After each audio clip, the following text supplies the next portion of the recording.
Hello and welcome to today's edition of a Playsheet Podcast's team breakdowns for 2021 NFL Draft.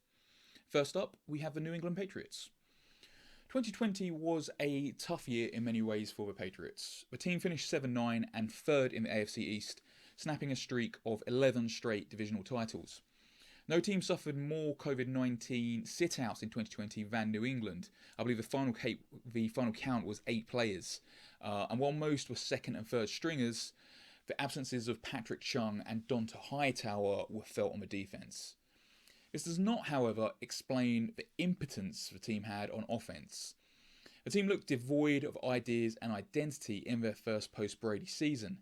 In 15 starts, Newton could only muster a paltry 8 passing touchdowns, and while the lack of weapons certainly didn't help, his decision-making and execution often looked suspect. The Patriots have 10 picks in this year's draft, including the 15th overall, the 46th in the second round, a third rounder, 3 fourths, a 5th, 2 sixths, and a 7th. 3 of those middle round picks are compensatory for the loss of Brady, Jamie Collins, Danny Shelton, Cole Van Noy, and Ted Karras, though in typical Patriots fashion, Van Noy and Karras are now back with the team, cue the plan all along conspiracy theories.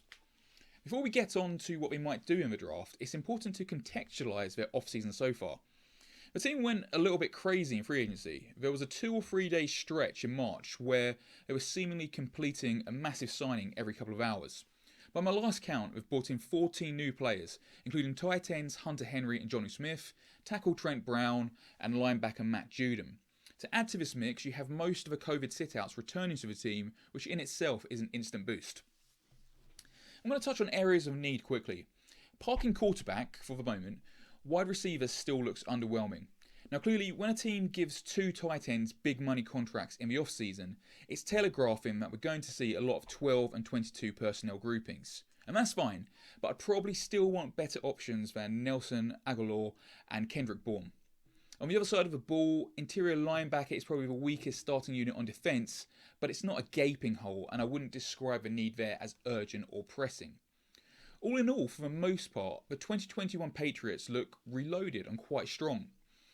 There are, however, grey clouds on the horizon.